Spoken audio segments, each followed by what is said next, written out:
Coffee and Convo, y'all. Let's get it.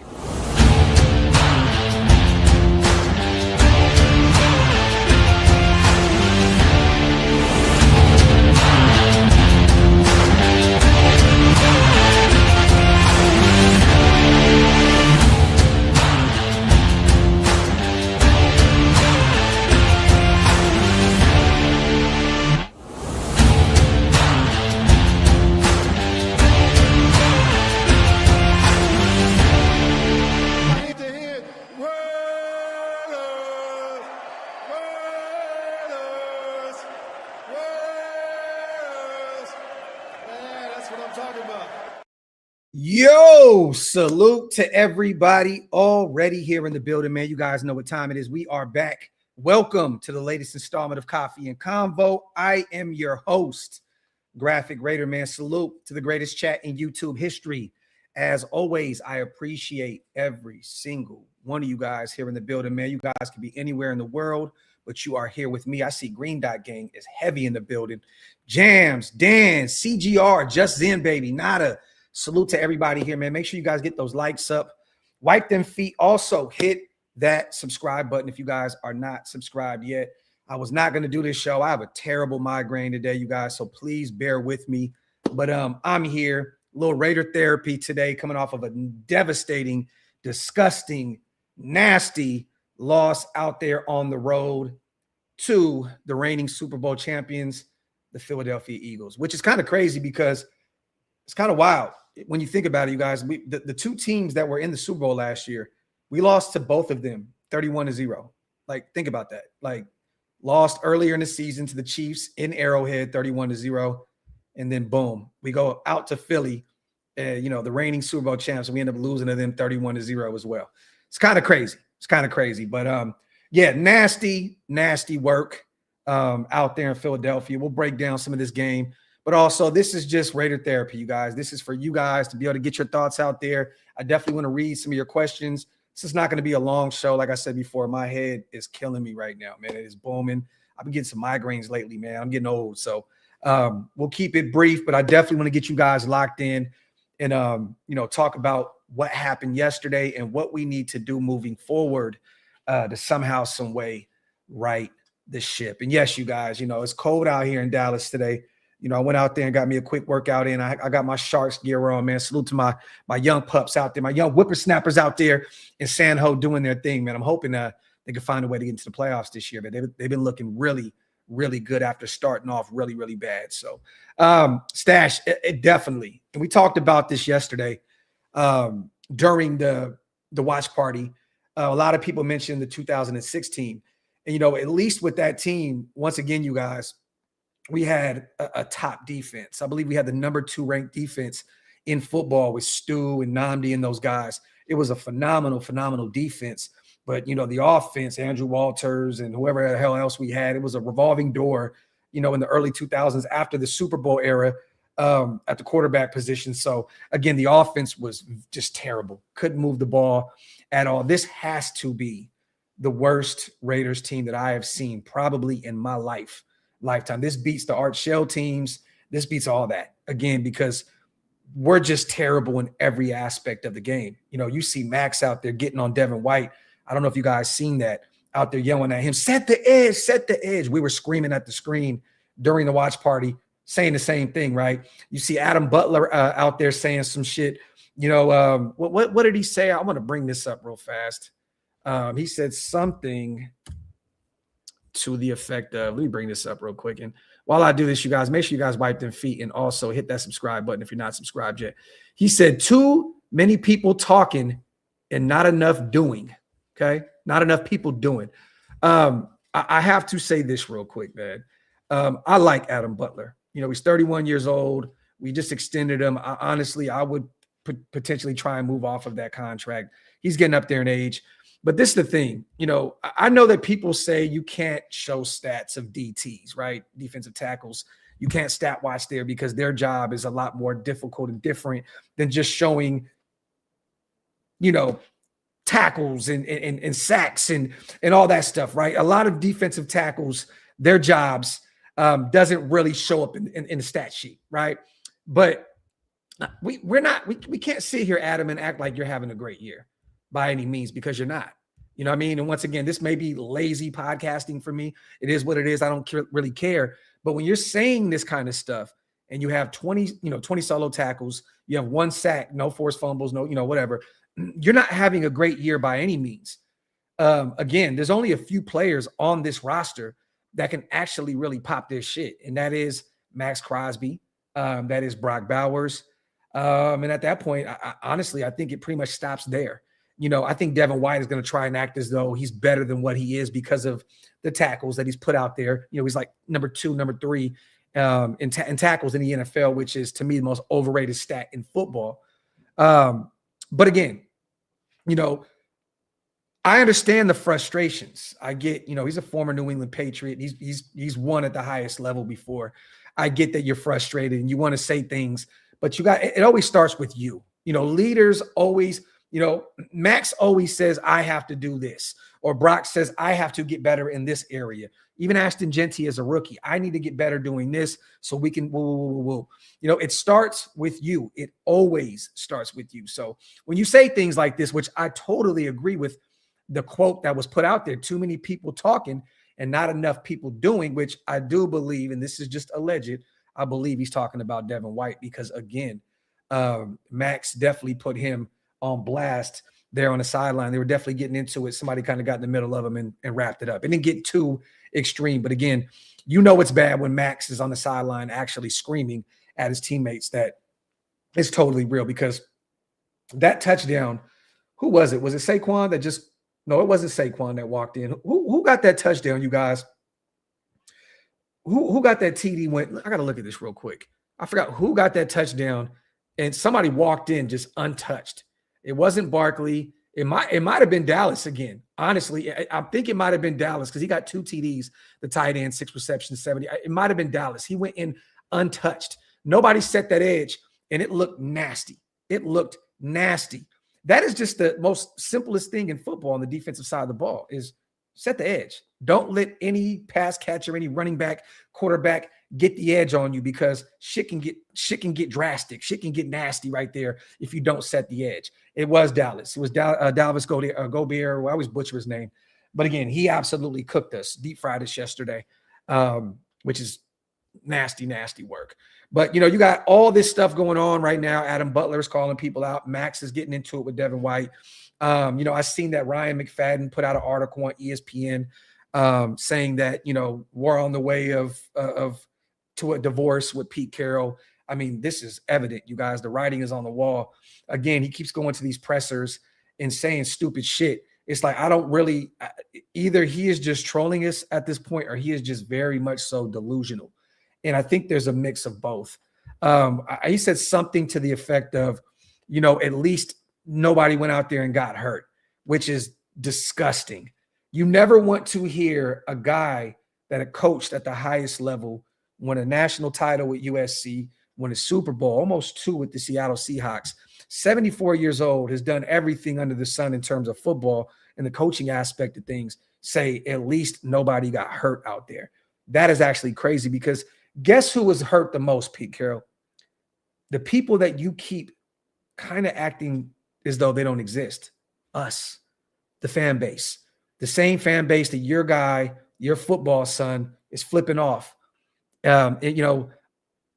In the stands, that continues to go back and forth with this fan base that's blocking people that cover this football team, or people that have an opinion on his performance this year.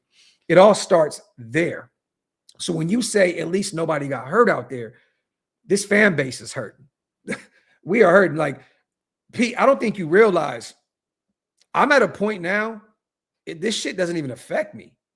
Like, honest, it took everything in my power, you guys, to do this show today, because honestly, I didn't really care. Usually when we lose, I'm very passionate. I'm like, damn, we should have did this. We should have did that. So-and-so could have did this better and blah, blah, blah. You know what I mean? Like, honestly, I don't really, at this point, this season, in the next few weeks, things have changed because optimism is back in the offseason for Raider fans. That's just how we are, right? But right now, I don't really give a fuck. I don't really care. But again, when you say things like that, it's like you're just acting as though it's just you and your guys. It's deeper than that. You know what I mean? Like, we have a fan base that actually truly loves this football team, that dedicates their lives, to traveling to watch this football team play on the road, that spends massive amounts of money securing hotels and rental cars and tickets at Allegiant Stadium. It's just, to me, it's like, what are we doing here? Like, what are we doing here? Like at least nobody got hurt out there. What about the millions of fans that are really checked out right now because of you, your son, your quarterback, and there's other things, right? Patrick Graham has not been great by any means. He needs to leave in the offseason. I can't wait to just improve the entire coaching staff because he's been a disaster as well. It just is what it is. I'm sorry, you guys. It's time to move on from Patrick Graham. Just is what it is. But again, when you say things like that, you need to understand that you are not only you're treating this fan base like we're outcast. Like, our opinions doesn't matter. Like us, our money and what we do in order for you to even secure a job at 73 years old. Don't act, Pete, as though when you first got hired, this fan base was very excited. We were championing you. We were excited. You were my plan B, just like you were the Raiders' plan B. Ben Johnson was 1A. You were 1B. When you came into the building and you started saying all the right things, this fan base was behind you. And at the beginning, what you were doing is get fans more involved with the experience with us. Get them to practice. Let's do some free practices. We need you guys to be in the building in Allegiant Stadium to show up and show out for us.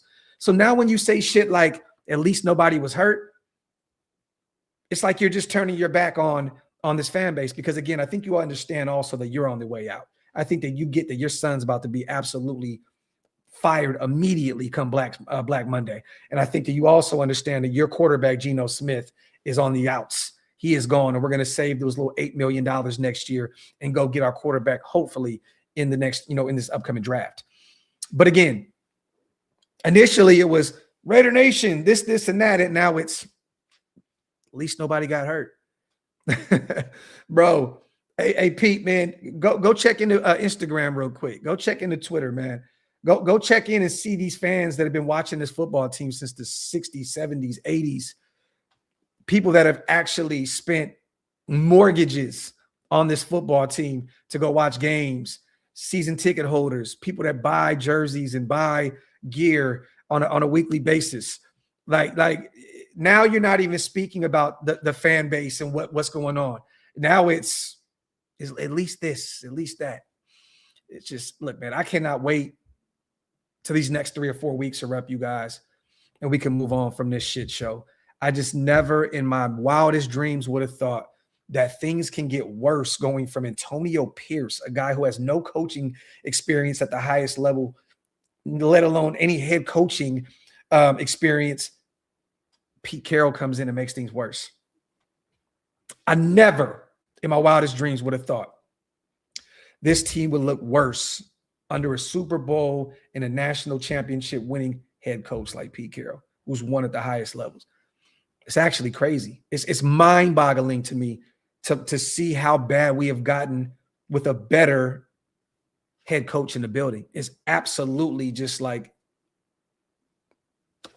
I don't get it. I totally don't understand this shit. Yeah, Kobe, it shocked me. He said he shocked me. I don't know how it gets worse from that. Salute to my brother Andy in the building. The team is really bad and poorly ran, and has been for years. Every offseason, our fan base calls out the problems in this organization, and they never get fixed. No light at the end of this tunnel. And hopefully, Andy, hopefully you're wrong. But up to this point, you are definitely right, little bro. And I'm hoping and praying this offseason they do this thing the right way. Somehow, some way, they bring in a young head coach that can handpick his quarterback, with spy tech, in mind as well. He definitely needs to work hand in hand with his head coach. Definitely. It has to be the spy tech, dynamic, regardless of anything. He needs to have the power next year.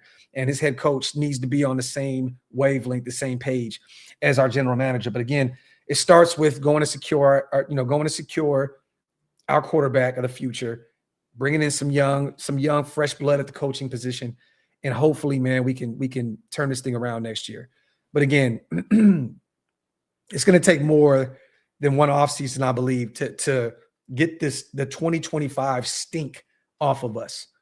Honestly, I think it's going to take way more than just one season to get this complete 2025 stink off of us. Because I'm seeing all these articles and all these national media outlets saying that this is the worst Raiders football team they've ever seen. This is the worst football team in the league right now by a long stretch. And it's sad. It's pathetic because we literally have the greatest fan base in football. In football. You know it's bad, you guys, when I got some messages when you're in Philadelphia and you get blown out like that. Philly has a fan base like us. They are rabid fans. And people were hitting me up saying, hey, man, we feel for you guys, man. Hopefully you guys can turn the ship around. People were Eagle fans were literally going to Raider fans in Philadelphia and saying, hey, man, shit. Like, hopefully you guys can figure it out and get this thing going in the right direction. This is Eagles fans, you guys. And I got multiple messages on Twitter and Instagram, my DM, saying that they felt bad for us. This is Eagles fans. It's sad, man. It's actually pathetic. It really is. It's really, really pathetic, man. Salute to Daniel. Graphk, in your opinion, does Mark keep the status quo to secure the highest pick, or can we see a firing any day now? To me, brother, I think that they're going to allow him the next 3 weeks, and they're going to do what I've been saying forever. They're going to allow him to resign. You know, I think it does two things in regards to Pete Carroll and the organization, right? Him resigning allows Pete Carroll to walk off kind of unscathed, so to speak. And he can just walk into retirement or wherever else he chooses to go. And then it makes the Raiders look as though they didn't fire a legendary head coach, because that can affect us trying to bring in another coach in the offseason. So I think that they're going to allow him to resign. I think it's going to happen, probably around the Black Monday, again. But I think they're going to do it in the sense of they're going to allow him to move on. And they'll fire Brendan Carroll. They'll fire Patrick Graham. They're going to move on from all these guys. But again, I think that this is going to be a mutual thing, because they have a ton of respect for Pete Carroll. And I think that the Raiders already have so many black eyes, like right now, they can't afford to get another one. And I think that it's going to allow both parties to look better than what they actually are in the end, if that makes any sense.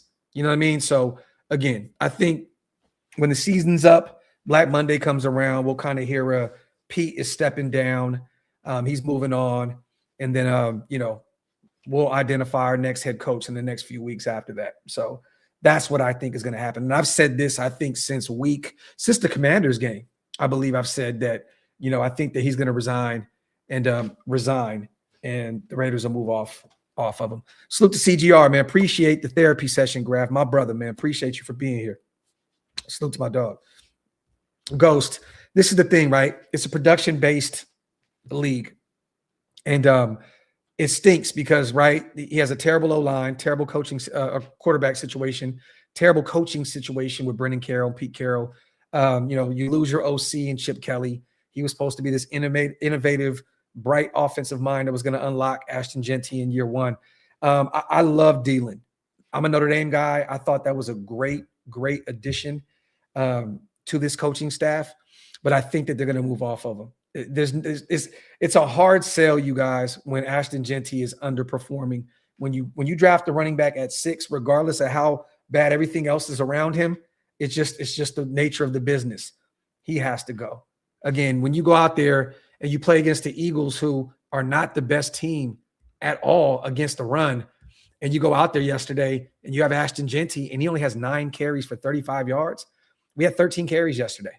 You know what I'm saying? And I get it, because once again, we were blew out. So at that point, Kenny Pickett had to kind of start forcing some things. But even in the passing game, man, I mean, 15 for 25. Kenny Pickett had 64 yards. 64 yards passing, you guys. Averaged 2.6 a clip. He had a pick, 0 touchdowns. This whole, the whole offense needs a makeover, like a complete makeover. Simple and plain. So I love Dylan. I am a Notre Dame guy. I love the hire in the offseason. But again, I do believe that they're going to move off from him and they'll bring somebody else in the offseason. This is the thing. I don't want any more leftovers. Allow the head coach to come in, get his DC, get his OC, bring in his own staff. We don't need any more, as much as I love Rob Leonard, as much as, I appreciate our tight ends coach, they'll find opportunities elsewhere. I think that we don't need any more. Just move on. Fresh, clean slate, bring in a whole new coaching staff and go from there. Because again, the Raiders have been doing this for years, trying to force, square pegs into circles, so to speak. With this coach is from this regime and he's still here. And then this coach is from this regime. And then this guy chose this. No, if you're going to do this thing the right way, Spytek needs to clean house from top to bottom, bring in his head coach and allow him to bring in this entire coaching staff in the offseason. Simple and plain. Salute to my guy, DeMokes, man. Nah, bring out the damn projector. The GOAT, Al Davis. Salute to my guy, DeMokes, man. I appreciate you, brother. Salute to my dog, Gio, in the building. As always, I appreciate you, brother. My boss is a Broncos fan. Talk shit to me daily. He had sympathy for me this morning and said it's not even fun to bash us anymore. In what world? Yeah. It's sad that, usually, every fan base, they love to talk shit to us. Most of these fan bases, including our rivals, feel bad for us. I think the only real team that continues to talk shit is the Chargers fans because, again, they have nothing to hang their hats on, their history or nothing. The Broncos fans definitely feel bad for us. Ben hits me up constantly. Yo, you okay, bro? You good? The Chiefs fans even hit me up, man. Yo, just checking in with you. Salute to my brother Darcy, man. Talked to him yesterday. Get well, Patrick Mahomes. I know we hate the Chiefs, you guys, but I am a fan of this sport, and he is probably the best quarterback of this decade. Okay, I know that Tom Brady's the GOAT, but Patrick Mahomes is the GOAT of this latest decade. Now, some of y'all may hate that I'm saying this, but I don't really care. It is what it is. I have a love for the game, and I love watching great football. And he has put out a ton of great football in recent memory, even though he's a rival and can't stand him, hate his guts when we play against him. I got to say, man, get well, Patrick Mahomes, torn ACL. Get well, Micah Parsons, torn ACL. Yesterday was a tough day to watch in terms of football, man. The Raiders get blown out. You're watching superstars, season-ending injuries left and right. It's nasty work, man. But Darcy hit me up, you guys. It's crazy. I don't know if you guys know that Darcy does he works for the Chiefs. So he's there every game. And he does like all the fireworks and all that stuff. And they did something yesterday, and a big metal like thing came down and hit him in his abdomen. They had to rush him to the ER. If he said if it would have hit him in his like a little bit higher, he would have died yesterday. So hey, Darcy, my brother, hey man, that check is going to look lovely. I said this to him. Salute to you, bro. Get your bread, bro. But I'm just happy to see my brother Darcy's okay. And all right. But I have to say this, though. The Chiefs are officially eliminated. And now we will face Gardner Minshew here in a few weeks, which is actually crazy because I still believe that Gardner Minshew is going to whoop our ass, regardless of who is out there. The one thing I don't want to see, which is wild. Yeah, Darcy really, he got fucked up, y'all. Like, it's just good to see little bro was okay. It's crazy. But wouldn't it be a trip, you guys, if Aiden O'Connell versus Gardner Minshew last week of the season? And somehow, some way, Aiden goes out there and just fucks up the tank? That would be wild. I just have a feeling that the storyline, all these storylines are crazy. I believe that they said something yesterday of Patrick Mahomes and Tom Brady both tore their ACL at the same age. I think Tom tore his ACL against the Chiefs at Arrowhead, I believe. I think Patrick Mahomes tore his yesterday at home, which is crazy. There's a storyline there. A lot of us wanted Aiden to start. Gardner ended up starting. The year was terrible. But I can definitely see that being a storyline the last week of the year. But again, I don't think that Andy's going to let up, you guys, because we could potentially go out there and find our future quarterback. I don't think that he's going to do that. I think he's going to allow Gardner Minshew to go out there and face his former team and go out there and cook. And again, KC still has one of the better defenses in football, and we can't score. So I see a lot of people say, oh, well, we're going to end up winning. How? We can't score, you guys. Like, I mean, honestly, have we watched this football team this year? 31-0 yesterday. 31-0 Kansas City. What was it? Indianapolis 40-6. 2 field goals, I believe, right? I think it was 2 field goals. Daniel Carlson. I went to that game. It's just such a blur. What makes you think that we can score against Kansas City? You know what I mean? I don't think that Andy's going to go out there and sit all of his starters and all that other stuff. No, it's not going to happen, man. It's not going to happen. They're going to go out there and they're going to fight, every down. And once again, that may be Kelsey's last game of his season. I mean, of his career, you guys. It may be his last game ever. You don't think that they want to send Travis Kelce into retirement on a high note, beating a team that he has owned his entire career? So I'm not buying that narrative that, Andy Reid is going to go out there and lay down and let the Raiders beat him. So it just is what it is, regardless if it's at Allegiant Stadium or not. I'm not buying that shit. Not buying it at all. So salute to Gio, man. Yeah, 75 total yards. Complete joke, man. Complete joke. Disgusting. The O-line was abysmal, you guys. Abysmal. Disgusting. It just seems like it continues to get worse under Brendan Carroll, like week in and week out. I understand JPJ's out for probably for the season. Colton Miller just returned, and I'm not rushing him back out there at all. But again, that O-line is really, really bad. Really bad. They gotta put this thing together the right way in the offseason and get them a better coach that can develop some of these young guys. The good thing was, I don't know if you guys seen this, but Charles Grant got a few reps yesterday, which was great. I think one play I seen him is like the 6th lineman out there, and he absolutely owned was it Jaden Phillips, I believe, which was a great sight to see. Charles Grant went out there and absolutely, you know what? I think Scout and I think the Tape Don't Lie guys put that out there. Let me see if I can find it real quick. But real quick, before we do that, this is crazy. This is coming from NFL Researcher on Twitter. Offensive linemen to allow 10+ sacks in pass protection this season per at Next Gen Stats. Stone Forsythe, 11.5 in Las Vegas, 11.5. He didn't even play the first quarter of the season, you guys. Colton Miller was out there. Think about how bad you have to be, how bad Stone Forsythe has to be, and how much Pete Carroll was so delusional to build him up and saying he's playing some of the best ball of his career. 11.5 sacks in pass protection. And he missed the first quarter of the season.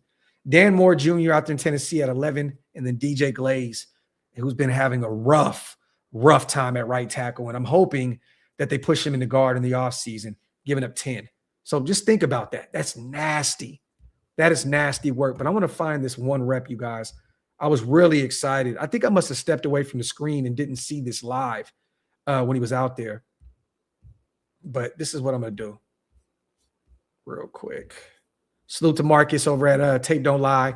I seen Scout share this. I'm going to put this up on screen real quick. Boom, boom, boom, boom. All right, here we go. So let's run this back. We'll run it. We'll run it real quick. But look at Charles Grant right here, 6 lineman. Watch this. Look at this. Owned. We'll run it back one more time. Look at this. Opened up a lane right there for Ashton Genty. And again, we couldn't finish because the rest of the O-line was terrible. But to see Charles Grant do that, why did it take so long? Why did it take so long? You're watching Stone Forsythe, 11.5 sacks in pass pro, and you're afraid to put Charles Grant, a guy you drafted in the 3rd round, at left tackle. It's an immediate upgrade at left tackle. But again, if you're not a Pete guy, there's no chance. You don't get a chance. He's going to die on this sword. It's Geno against the world. It's Stone Forsythe against the world. It's Tyler Lockett against the world. It's Jamal Adams against the world. But look at this. Like, what are we doing? You drafted this in the 3rd round, you guys. Jaden Phillips, a guy that they just traded. Miami Dolphins at the deadline. Salute to Tape Don't Lie. Salute to my brother Scout for putting that gem up on Twitter. But it's just sad, man. Again, It's so difficult to comprehend how bad Pete Carroll is and how much he's so out of touch with today's game of football.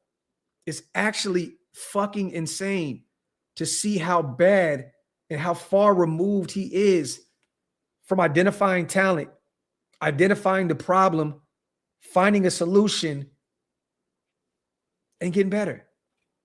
It's nasty, man. It's nasty. It's nasty. Salute to everybody here in the building. You guys, wipe them feet, hit them thumbs up. If you guys are not subscribed yet, what are y'all waiting on? Please make sure you hit that subscribe button. I salute my boy 510, been a member for 2 months. Shout out Max for getting on the linebacker. Yes, Devin White. That's good because he's top 5 in tackles, but casuals think Devin White is back okay. Shake him out. You know what's funny? You know who else is top 5 in tackles right now, 510? Bobby Wagner. Bobby Wagner. And he is having a terrible, terrible season with the Commanders. Looks absolutely disgusting out there. Former great Bobby Wagner, a Pete Carroll guy, looks absolutely lost in coverage. Just gets constantly burnt in at this point, right? You're not expecting him to be that age and to go out there and be able to cover. But again, he's top 5 in tackles. He's having a terrible year. That's why I always say that tackles are one of the most overrated stats in football. Just is what it is. There's really some people going to bat for Devin White on Twitter and Instagram right now. He's been a blessing in disguise for us. I guess you just don't watch the game. I guess you don't understand the true nuances of football, because you can see him go out there and get 16 tackles and just look at the stat sheet and be like, Devin White's him. He's him. He's not. He looks really bad. It's a terrible year. We have the worst linebacking core in football, you guys. From him to Landon Roberts to Jamal Adams, it has been a terrible, terrible season for us at the second level of our defense. Salute to my guy 510. Salute to Tink, my dog, gifting 5 OLV Raiders Network memberships. My brother, I appreciate you so much. Salute to all the new members in the building because of my guy Tinker. If you missed out on those, hit the link. It's pinned up top. Again, it definitely helps us keep the lights on over here. Kev says, just checking in, Graphk. Been a while since I could watch it live. When will you start posting on Apple Podcast again? I'll be doing it again next season. There's a reason why I stopped, Kev. So my apologies. It has to do with a deal, some business stuff. So again, I'll bring it back and I'll be doing it on my own accord next year. So there's a reason why I quit uploading on Spotify and Apple Podcasts. So hopefully you'll just tap in over here, hit the bell, and get a chance to watch these lives over here. Appreciate you, brother. Let me see. Oh, yeah, Texans are going to murder us. There's nothing that we can do with them next year at all. Scott, we have them. We have them, brother. That's the beauty of extending Colton Miller and then drafting Charles Grant there in the 3rd round out of William and Mary. We have our future left tackle. Again, they can put him at right tackle next season if they choose to, and he is going to be the guy to move to the left side when Colton Miller ends up hanging him up or we move on from him or whatever it is, right? It's a business at the end of the day. We love Colton, one of the only Oakland Raiders left. But again, yes, he's dealt with some shoulder injury and ankle now. Yes, they're starting to pile up here, and he's starting to get a little long in the tooth as well. So, but we have him. We have Charles Grant. And if they think that, if Spytech thinks that he can get, an upgrade in the draft, be my guest. Be my guest. I'm here for it. And Paper Chase, I am all for this, brother. Grant at left tackle, Blake Miller, the tackle at Clemson at right tackle. I'm here for it. I'm here for it. I have no problem with that at all. Raiders working on Pete Carroll. Oh, yeah, we definitely are. And again, this is USC. Let me tell you right now, USMC, salute to you. We've already talked about it. Working on a Pete Carroll exit plan means allowing him to resign. The Raiders look good in this situation. Pete Carroll looks good in this situation. There's nothing else to work on. So that is what it is. Simple and plain. I would be absolutely shocked if the Raiders fired Pete Carroll, which they essentially are anyway. But again, they're going to allow him to resign so the Raiders don't look crazy, and then Pete Carroll doesn't look crazy, and he can go off into the promised land and do what he needs to do. I'm telling you guys now, I called this since the Commanders game. I knew that once things got really bad, I'm like, and this thing's not going to get worse. And then you see JPJ go down and Colton go down, these guys. It's like, oh, yeah, this is a lost cause here. It's a lost cause here. So to my guy, Philly Raider in the building. Appreciate you, brother. I saw DJ Glaze fall on the ground more than once. This is facts. How do you regress to that degree? And our linebackers are objectively unsatisfactory. This is facts. You address the linebacker deficiency in the draft. You do. This is probably the best linebacking class that I've seen Philly in years. Like years. So we're definitely going to go get a linebacker or two in this class. And then, you know, there's a few interesting guys in free agency. You know, like we could potentially go look. Who's going to be some free agents? I think Nolan Smith's going to be a free agent. The young boy out of Georgia, plays for Philly. Devin Lloyd, he's going to be a free agent down there in Jacksonville. So there's going to be some options. I think you pick one up in free agency and go draft two of them in this class. And I think that we're going to have a whole new look in terms of our linebacking core next year. No, Nakobe Dean. There you go, Don. That's exactly what I was talking about, Nakobe Dean. Yes, not Nolan Smith. So salute to my guy, Don. Appreciate you, man, for correcting me. My look, I have the biggest, not hangover. I didn't drink yesterday, but migraine right now ever. Like, it's just killing me. So appreciate you. Yes, Nakobe Dean. An interesting potential free agent that the Raiders can take a look at. He's still really young, too. I would bring him in and add him to Eichenberg and Lindenberg, and then, again, go get one or two in the draft, which I would love. But the thing is this, Philly, and you guys know this, DJ Glaze is a friend of the show. You know, he'll definitely be on the show again in the offseason. So he knows that I'm always going to keep it a buck here, and I'm not going to disrespect. But, again, he's not played great this year, and he'll tell you that. So, but again, when you're in year two, right? Year two with the new staff, 2 years in a row, it's up to these coaches to develop these guys. Remember this, he's a second-year guy out of Maryland, y'all. He came from the Tom Telesco, class, and it's up to Brennan Carroll and these guys to coach these guys up. It just is what it is. Simple and plain. Oakland fan, it could have been the cigar. It could have been. I don't know, man, but I got a killer migraine right now. But it's up to, Richie put it up there. Incognito put it on Twitter. Brennan Carroll needs to go.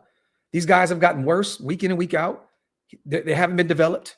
They're all regressing from last year, every single one of them. So I'm not here to question DJ Glaze's talent at all. Again, has he had a down season? Definitely. But again, it's up to this coaching staff to go out there and develop these guys. If you have a guy in DJ Glaze that is struggling at right tackle this year, and you have a guy in Charles Grant that is waiting in the wings to get some burn, why don't you just say, you know what, what's the next best thing to do? DJ Glaze has some history at playing the guard spot. Push him in at guard. Push him in at guard. You know what I mean? And make some tinker with the offensive line. You have Alex Kappa at center, you guys.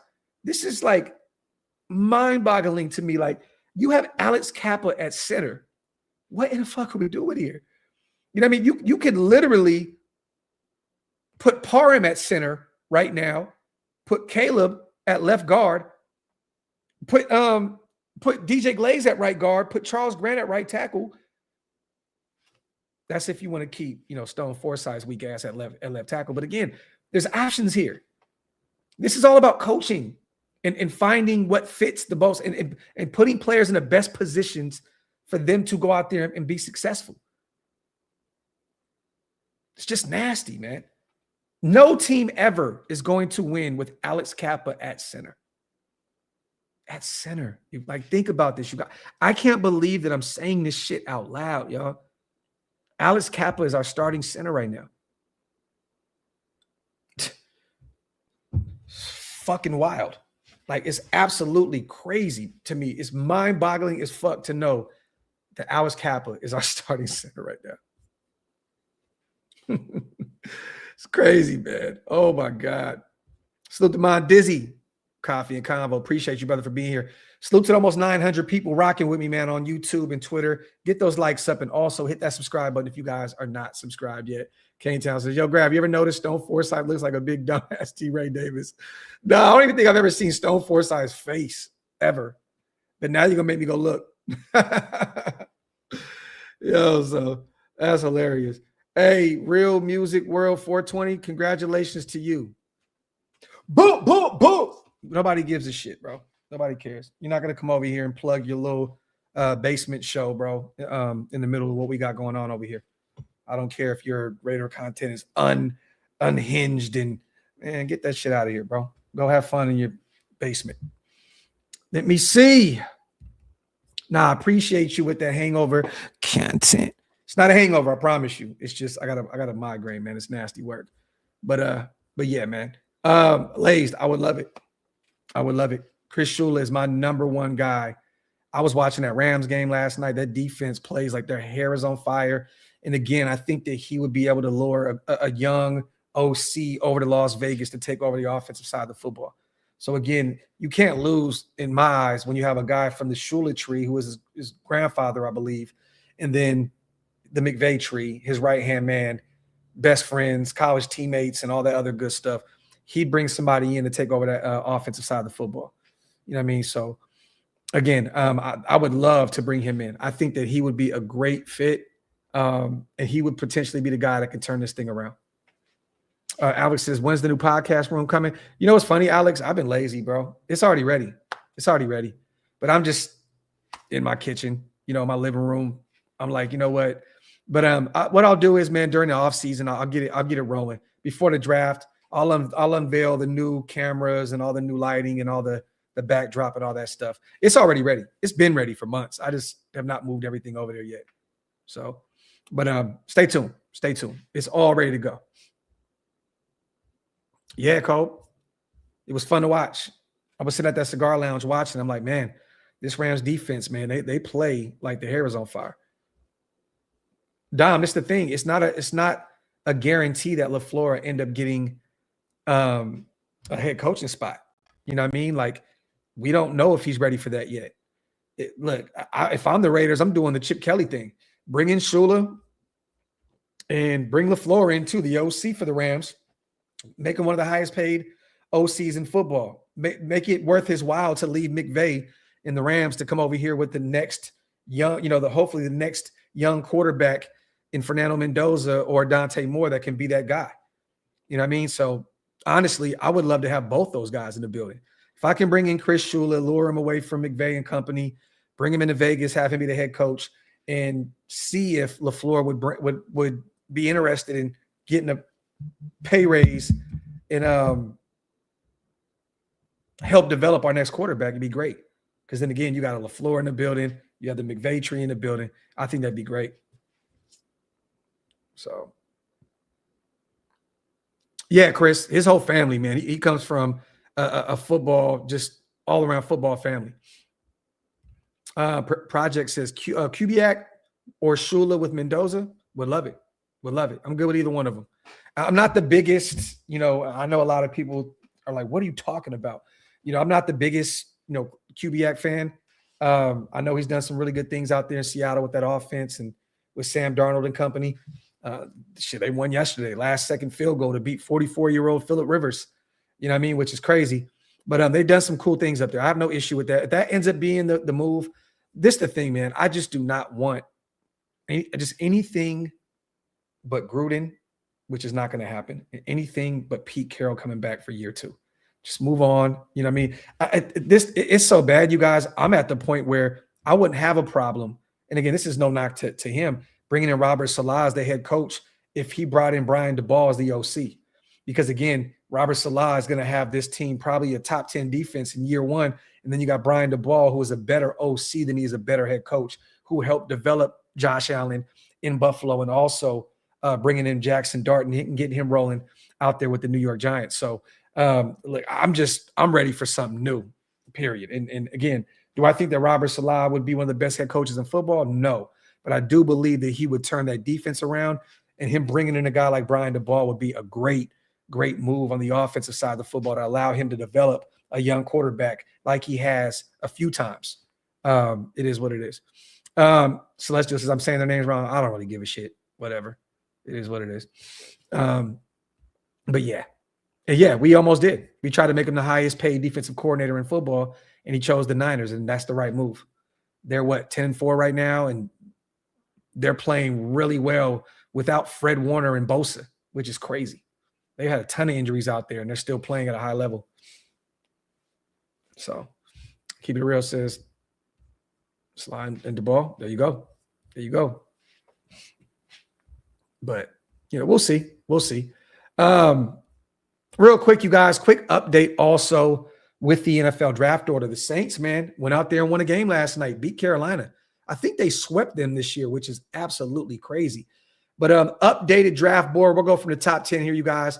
The Rams at number 10 via the Atlanta Falcons pick from last year, which is crazy to think that the Rams are so successful this year and they're going to have a top 10 pick, which is insane. This is like OKC in the NBA type shit. The Bengals, 4-10 at 9.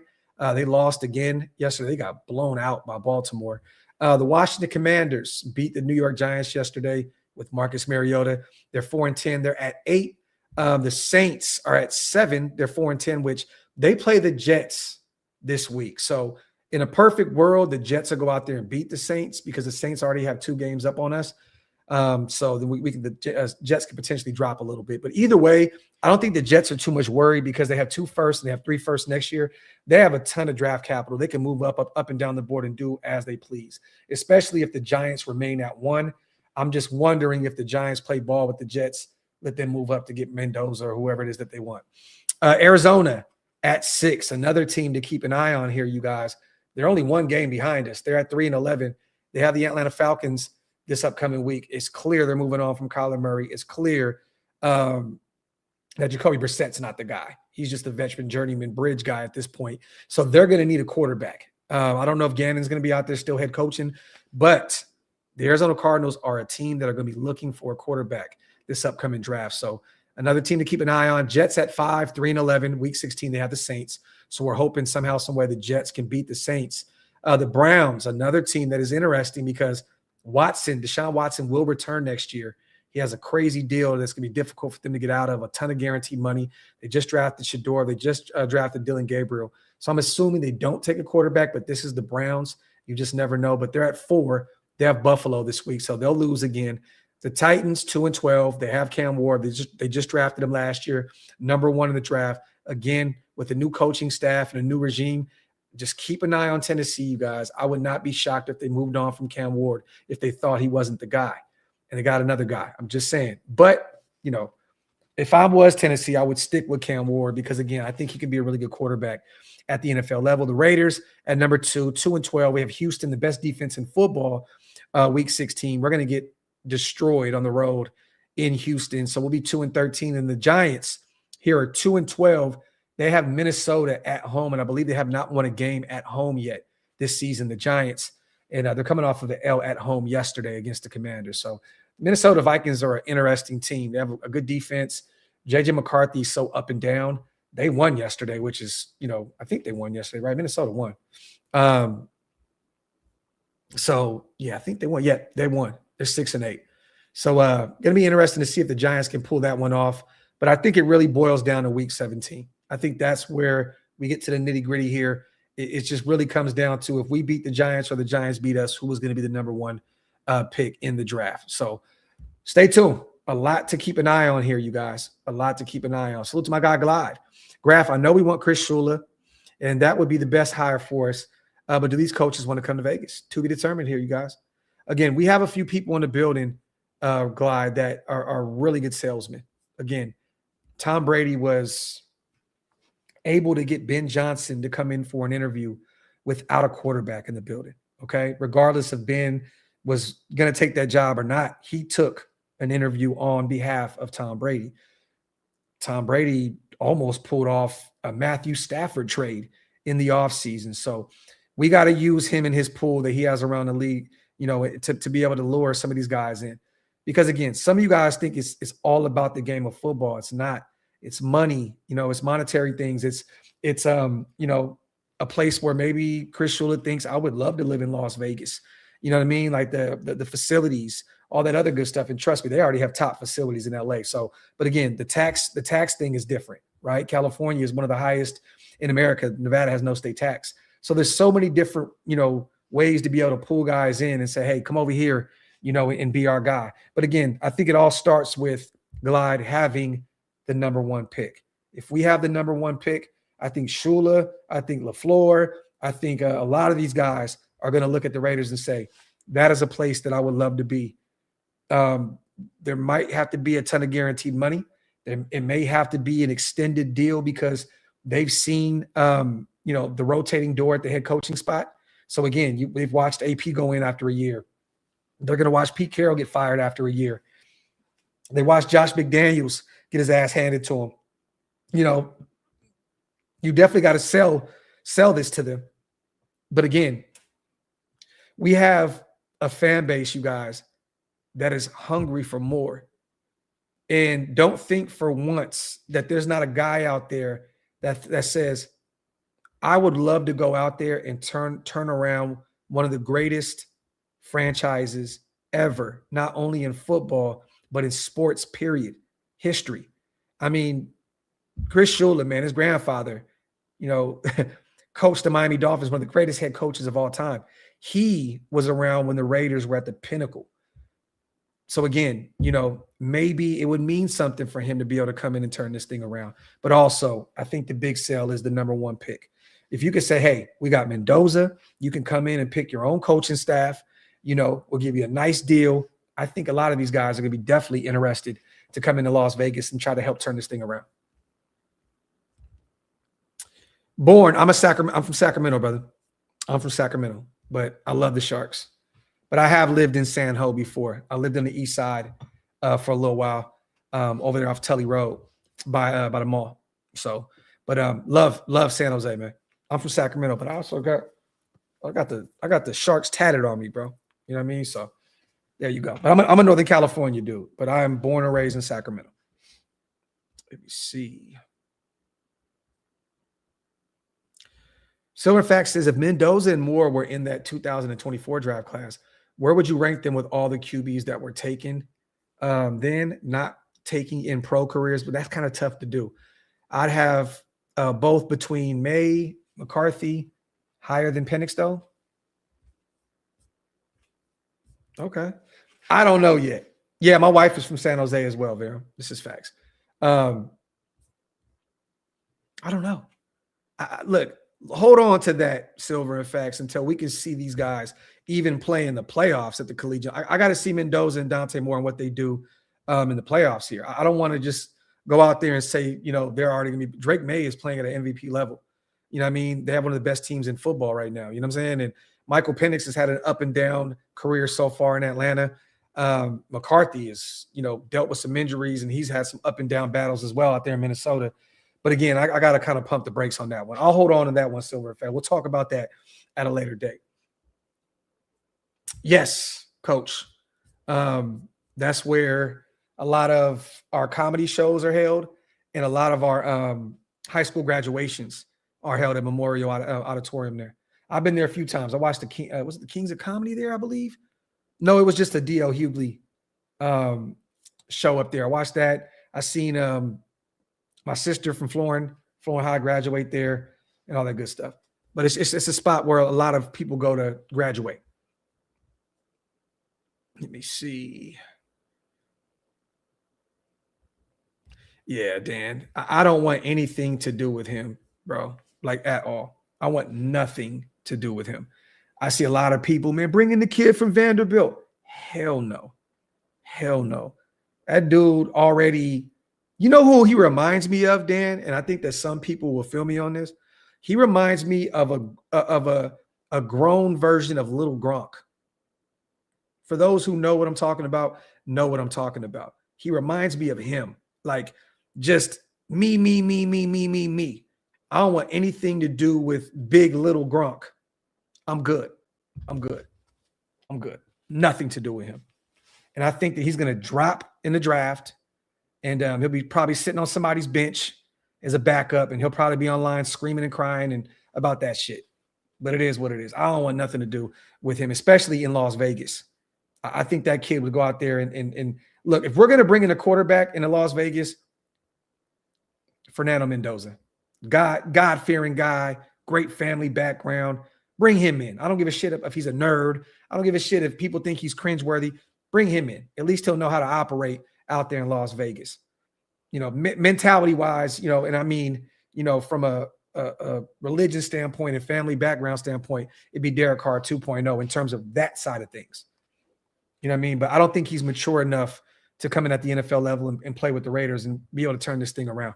I think that would be a terrible pickup for the Raiders. There's a less talented Manziel. People tend to forget how good that kid was at A&M. That dude was an absolute fucking stud. He was a baller, but again, got in his own way, drugs and all that other shit, not going in his playbook. And you know what I mean? But again, he was a very, very, very talented dude. He just got in his own way, playing drunk and going out there with hangovers and shit. It was wild. But that era was crazy. You had to be there to see Manziel play. He was a phenomenal athlete, man. I mean, rushing yards, throwing the football. One year, didn't he have like over 9,000 yards or some crazy shit like that? And like throwing the football and with his rushing yards. Didn't he have like over 2,000 yards rushing one year? It was fucking insane. It's insane. Yeah, talent, intelligence, grounded, passionate. Mendoza has a shot. Facts.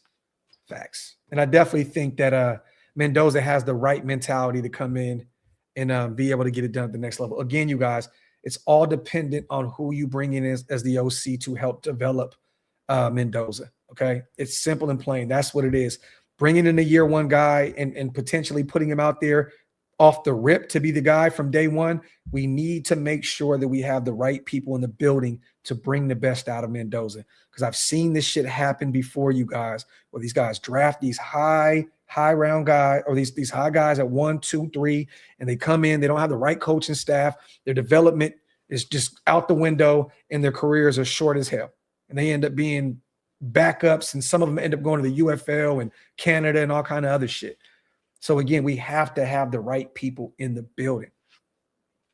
So yeah, there's no way, Dan, he's 6 foot at all. I seen the picture where he was next to Mendoza and Jeremiah Levin, those guys. There's no way. To me, he looks about 5'9", honestly, 5'9".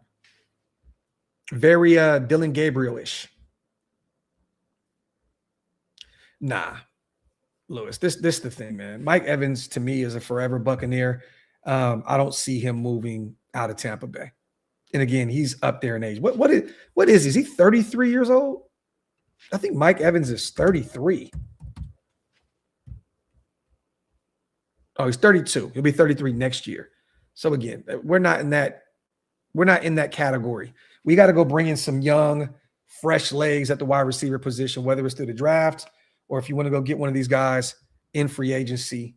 You know, if Dallas doesn't pick up George Pickens, which I do believe they'll keep him, but there's some well, you know what? I can't say that. The wide receiver cycle in free agency this upcoming season is very underwhelming. There's maybe 1 or 2 names that you can actually keep an eye on. But you're probably, if you need another receiver, you got to probably go to the draft. It just is what it is. And if I'm getting Fernando Mendoza, again, you guys, I'm going to get him one of his guys out there in Indiana in the mid rounds. It just is what it is. Devin, I'm not getting Brandon Ayuk. I'm not. That nasty injury, the way that whole thing unfolded with the Niners. I know I put up a tweet the other day and people thought I was being serious when I said that Brandon Ayuk tweet is going to hit. I just meant the nation is going to be in uproar if it happens because, again, the Raiders are, again, being tied to Brandon Ayuk because of all the money we have and the wide receiver one need that we have with this roster. But I don't want anything to do with Brandon Ayuk. I don't.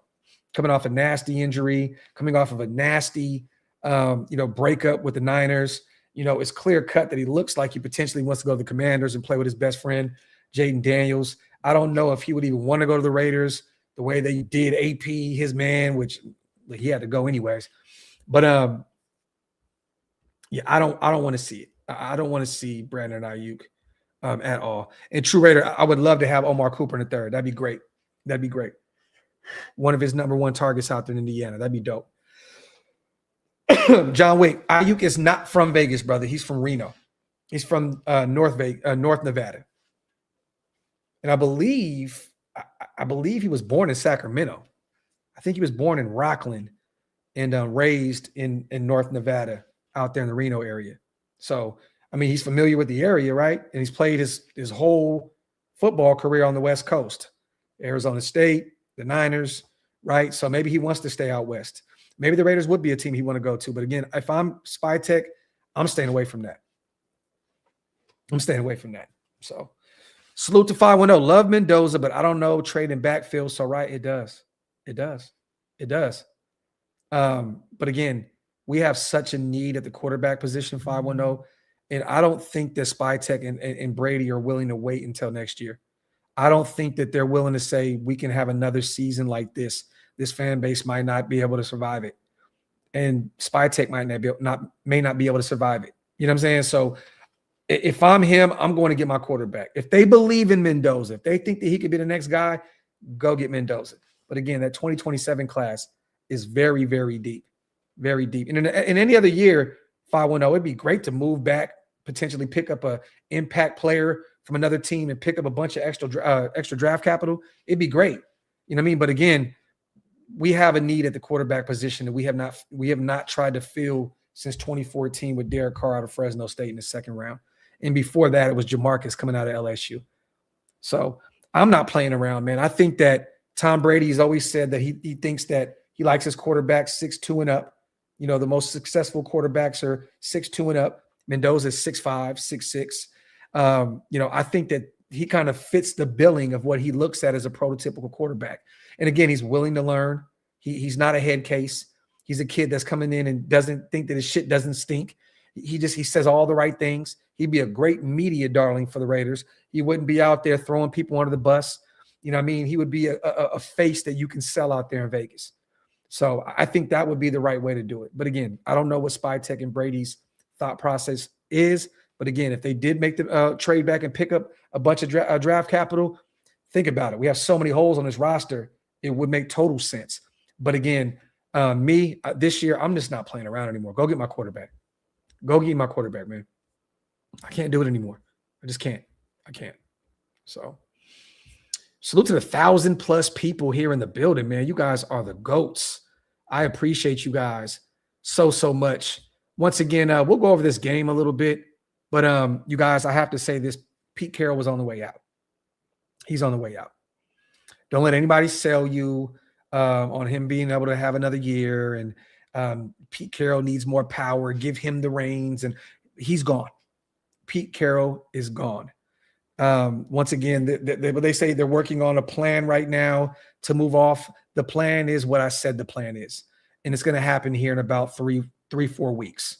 So stay tuned. We will be moving on from Pete Carroll. And hopefully they have a plan in motion with who they can go bring in as the next head coach of our Las Vegas Raiders. Because, again, we can't endure another year the way this year went. It is what it is.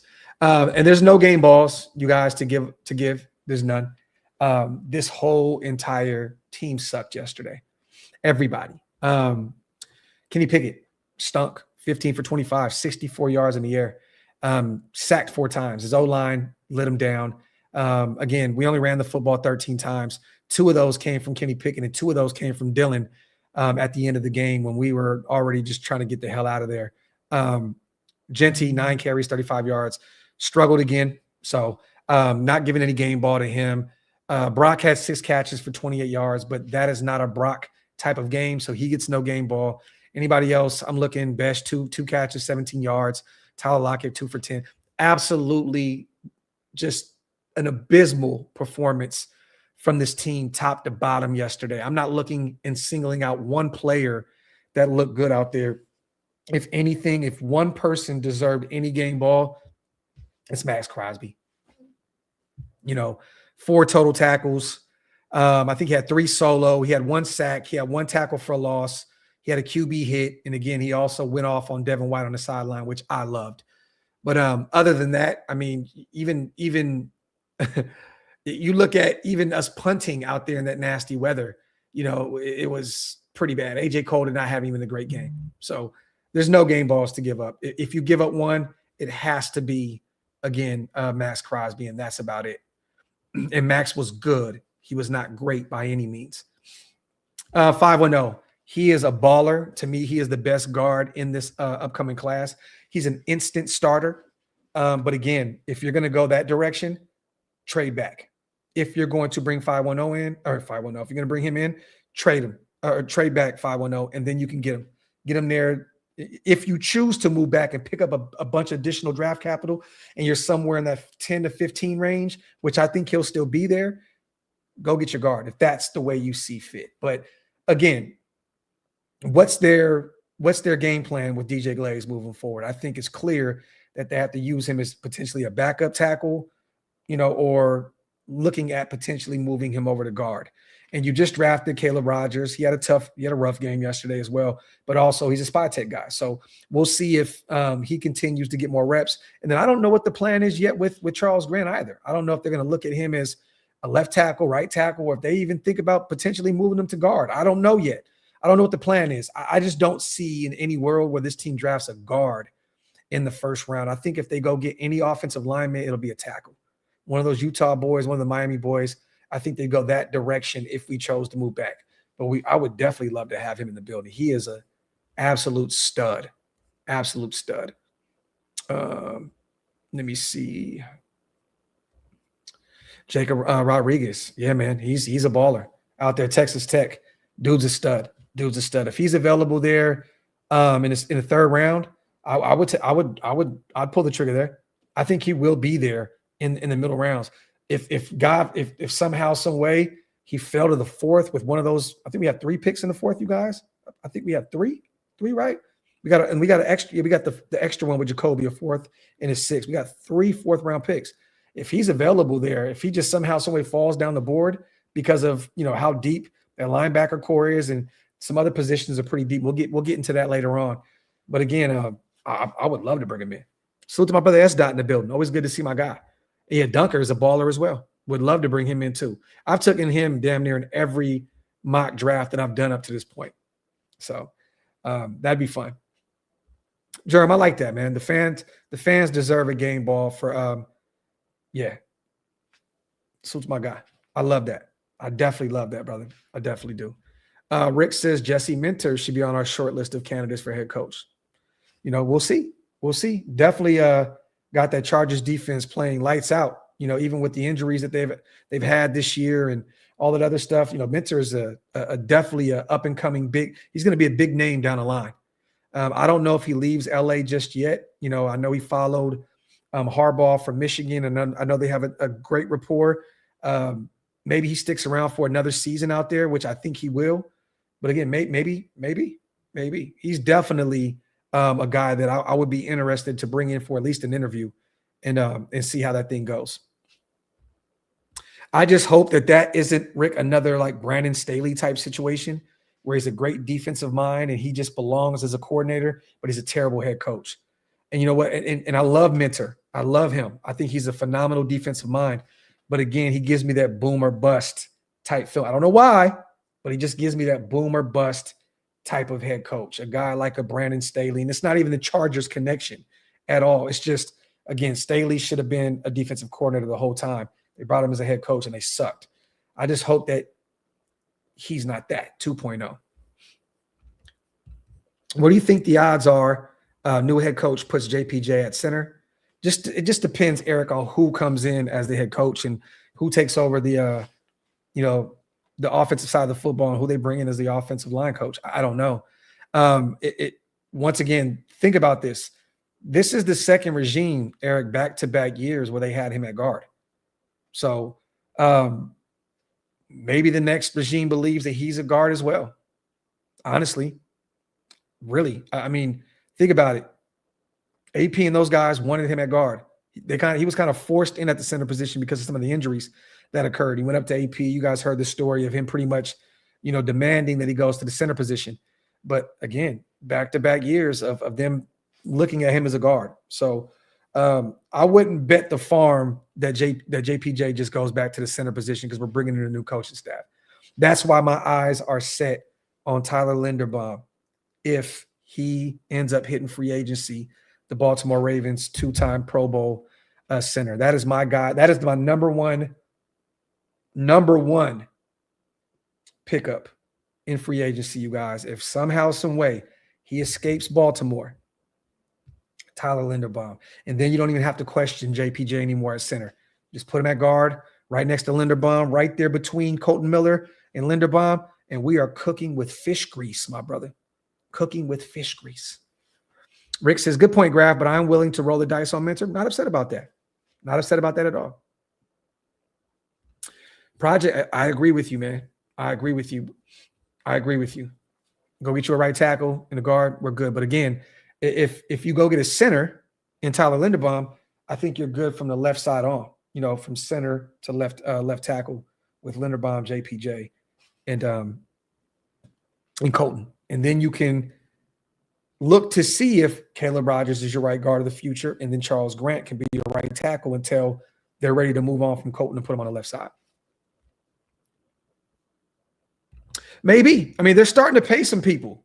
Just Raiders, right? They're already paying people. So they paid Mark Andrews. It's going to be interesting to see if they pay Isaiah Likely after they paid Mark Andrews. They just paid their defensive tackle, Travis Jones. So they're in a mode right now where they're paying. You know what I mean? Maybe. But I don't know if they're going to have enough money to pay Tyler Linderbaum. I don't know necessarily that their salary cap situation, and there's always ways to move around it and find ways to keep your guys in the building. But they did not pick up his fifth-year option. And it's been a long time since they haven't done that.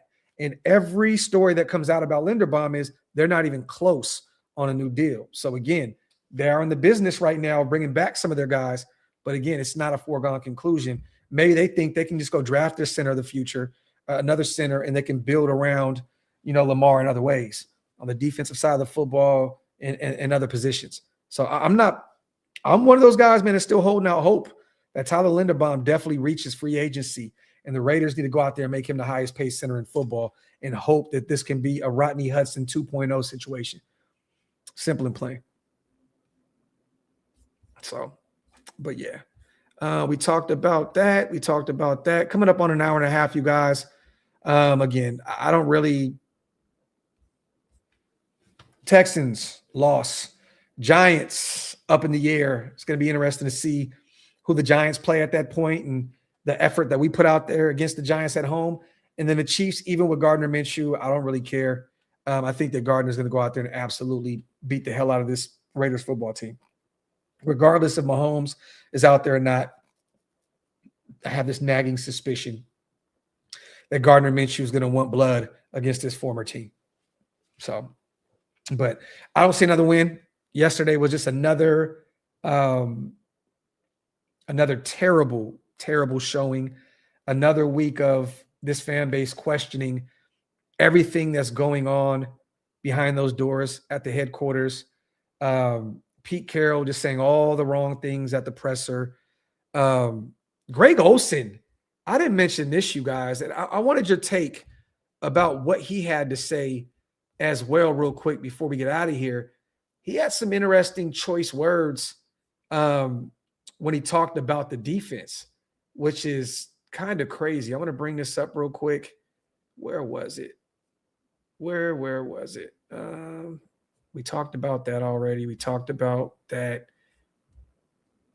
I want to see. Hold on. Two things. Greg Olsen on the Raiders defense. They just can't execute basic coverage. Sounds like somebody to me that knows he's on the way out, right? And somebody that knows he's just there to just get this thing through the next 3 weeks or so. And I know personally, we kind of have the ends with Ollie, salute to my brother Stu there like this. And again, I think that he knows the writing is on the wall. But for him to say something like that, I mean, I love it because they need to say shit like this. The Raiders defense, they just can't execute basic coverage. You're literally calling out Pete Carroll. You're literally calling out Patrick Graham, and you're calling out the personnel on the defensive side of the football. I love it. I love it. You know what? Just because Ali said that, I'm hoping that the next regime, fuck it, bring him back as the quarterback coach. Bring Ali back, dropping truth bombs at these Raider pressers. You love to see it. Bring Ali back as a quarterback coach. Why not? It is what it is. Salute the Lays. At least the new head coach can have a clean slate with the roster. We have a lot of free agents. This is facts. Over 20 of them. Spy Tech must have seen this coming since day one. Talk that talk, my boy Lays. Appreciate you, brother. Salute to 510. I'm stopped smoking, but I'm gonna roll up one. Nice one when Forsyth is gone, as well as our garbage veteran linebackers. Also, I'm not mad at Greg's words. 510. There you go, my brother. Facts. Facts plus tax. That was a truth. That was some true serum for your ass. Salute to my brother Demon King, man, gifting 5 OLV Raiders Network memberships. My brother, love you, bro. Salute to all the new members here in the building because of my brother Demon King. If you missed out on those 5 and want to become a member, hit the link. It's pinned up top. Salute to Rough Cuts in the building as well. My guy, man. Let me see. Oh, was it Greg Olsen? Hold on. Was it? Because I thought it was at the presser.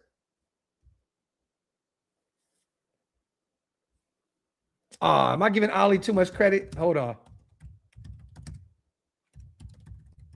Let me see. I might have fumbled this one, you guys. Hold on.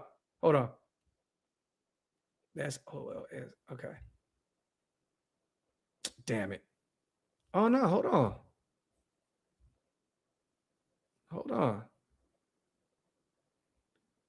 Nah. It was Greg.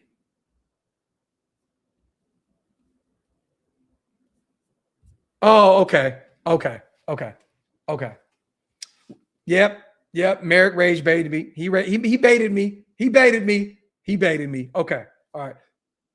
We'll backtrack here. It was Greg Olsen, former tight end of the Carolina Panthers, and moved around a little bit, but okay, it was him. But again, he's not wrong. No, Primos, I guess it was Greg Olsen when it was calling the game. So there you go. So because I'm like, damn, Ollie is brave, man. He going into that presser saying some shit like that. Shit, and I didn't get a chance to watch the presser because again, you guys, I'm gonna be real. I stopped watching them shits. I'll pop in and just throw some shields up in the comment section and say what's up to the nation, and I keep it moving. It's very difficult to watch those shits. So again, I'll backtrack what I just said. It was Greg Olsen. Yes, Canales from the U.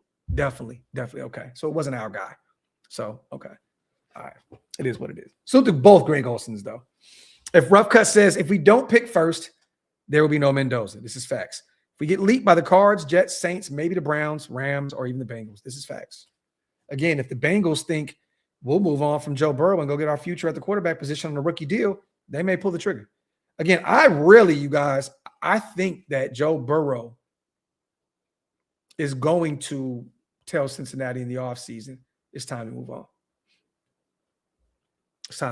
So, yeah, you guys, my apologies. It was Greg Olsen, the commentator, not Greg Olsen, our offensive coordinator. So my apologies, you guys. Jesse Merrick definitely caught me lacking on this one. So it's always confusing seeing both those guys with the same name. Ryan McFadden says, yes. No, it's definitely true. And it's been true for a while. Salute to Ryan McFadden, does great work over at ESPN. But again, he's not landing on Plymouth Rock with this article. The writing was on the wall a long time ago. I think the writing was on the wall after Indianapolis when the whole Jermaine Pratt situation happened and we still got no answers from, what the hell happened with that situation. I think the writing has been on the wall for a while now. I mean, I was talking about him being gone after the Commanders game. Maybe that's too early for some of you guys. I get it. But Indianapolis, to me, I think that was the game that was like kind of signed, sealed, delivered. Indianapolis, KC, those games just, you're gone. So it is what it is. Let me see. There was one more thing that I wanted to mention also as well. The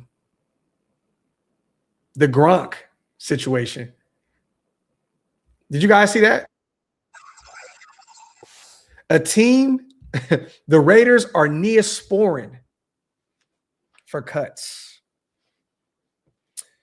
Did you guys get a chance to see what Graphk had to say? Again, what he means by that is the Raiders are the neosporin of the league. when you're hurting, when you're struggling, like the Philadelphia Eagles, who lost 3 straight games coming into this week. We're the fixer-upper. We are the Neosporin of football, which he is totally right. Totally. Talk that shit, Gronk. Gronk is still pissed off that Gruden refused to bring in Tom Brady and Gronk and stuck with that fucking guy. He's not wrong. The Raiders are the Neosporin of football. You need to get right.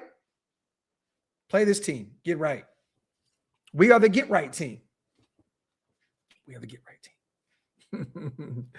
Yeah, Desert, that was a long time ago, man. And I hate to see people saying that this is Carson Palmer all over again. Anybody that thinks that Carson Palmer is in the same fucking talk, like there is no, yes, they're both Bengals. Yes, they both play the quarterback position.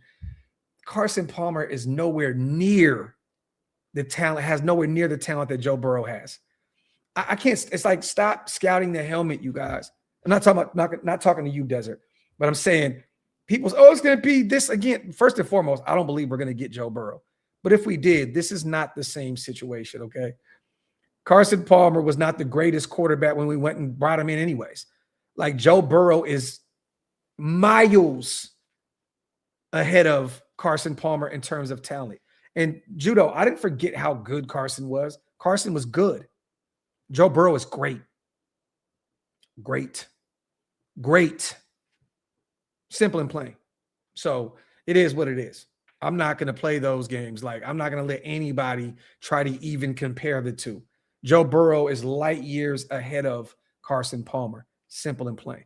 But again, you guys scouting the helmet, Bengals, quarterback, I get it. But again, not the same thing. So,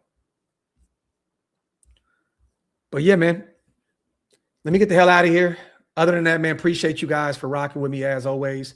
And Judo, you have the right to disagree, brother. That's what's up. But yeah, Carson Palmer was definitely not Joe Burrow. I'm going to bring this up before I get out of here real quick. Hold on. Let's go over Carson Palmer. I want to see some. 182 games, 46,000 yards passing, 294 touchdowns, 187 picks. Again, Joe Burrow was a lot younger than him, so I'm not expecting him to have the same exact stats here. But you're looking at thus far, and once again, he's a lot younger here, you guys. A career 20,000 yards passing, 148 touchdowns to 50 picks.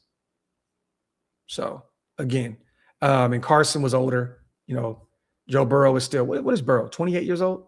28 years old, I believe. And I think they both have, is it 2 or 3 Pro Bowls? 3. Carson has 3 Pro Bowls. Joe has 2 up to this point. 2. So, but again, I'm not, yeah. I get Burrow being hurt, you guys. I get the injuries. That is scary. But again, I'm not even going to compare the two. I think that his game is just way light years ahead of what Carson Palmer was able to do. Let me see. Salute to my guy, Johnny Wade in the building, my brother, man. There was something in the air that night. Stars were bright. Fernando! That's the move right now. And again, you guys, yes, Joe Burrow is injury prone. And let's just go draft our own quarterback. Let's go draft our own quarterback. I'm here for it. But I would not be shocked if Tom Brady and Spy Tech go big name hunting, you know, in this offseason. I would not be shocked. In the next 3 or 4 weeks, you start hearing Spy Tech and you know, Brady connecting with Cincinnati and seeing what comes along with that and so on and so forth. I'm just saying, just is what it is. I would not be shocked if they went big game hunting this offseason. So, but salute to my guy Wade, man. As always, let me get the hell out of here, guys. I have a migraine. I can't even think straight. I done fumbled Greg Olsen. Yeah, I'm all over the place today. But we'll be back sometime this week, you guys. Graphk and Wasted show, definitely. I'll see if I can get a Graphk and Stew show sometime this week. And then me and Hammer will be back to actually call the Raiders and Texans game as well this Sunday. So other than that, man, love and appreciate you guys on the way out. Wipe them feet, hit them thumbs up, and also hit that subscribe button.